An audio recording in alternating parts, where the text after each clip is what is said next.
Thanks, Aisha. I mean, I don't even know how this really started for me, because why would somebody who's never really gambled in her life have an interest in it? But I blame him on the end, because he talked me into this. And I think the term "chopped to it like a duck to water," and I think the reason for that is because I come from a really working class, low income background, and I've seen the harm and the damage that is done to ordinary people when they get addicted to gambling of any sort. And I just cannot understand how loot boxes are not seen as a dangerous precursor to addictive gambling in later life. We are normalising a dangerous activity and making children think, because they are children, we're making children think there is nothing wrong with speculative purchases for something you're not going to get. This isn't a raffle, this is exploitation, this is grooming. This is grooming of children who in the future will become addictive gamblers. Now, there are people in this room who probably wish I wasn't sitting here, but that's just tough.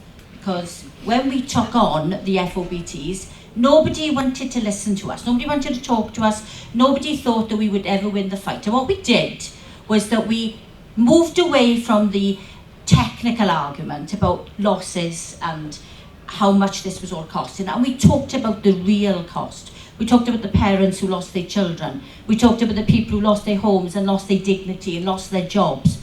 And that's why we won the argument.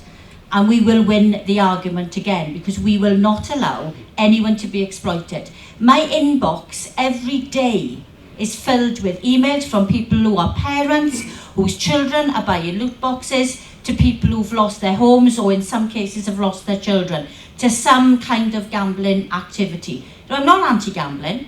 I'll go to the bingo just like the next person. I'll buy a raffle ticket. I probably won't buy a national lottery ticket, but that's a different matter. But I will have a little go on the flutter on the horses. Gambling is not a problem.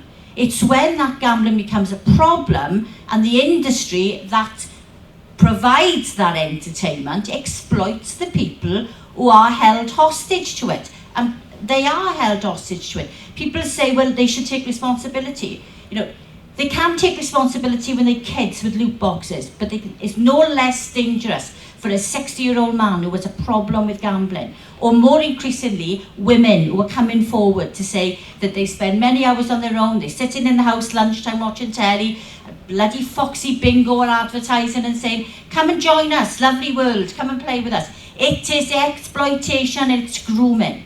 And whether it's a child or whether it's an adult, there's something I've really got my teeth into now, and I'm not going to give up. And I'll make sure that I support Tom and his team, that the Labour Party will put forward a new gambling act. But take it further than that, there's people right across the House of Commons, from the DUP, the Tories, the Liberals, they're all angry about the way that gambling has gone. We'll have no problem getting this through, because we will have cross-party support on this. Everybody now sees that this industry is the Wild West and it does need clearing up, and we will make sure they do get cleaned up.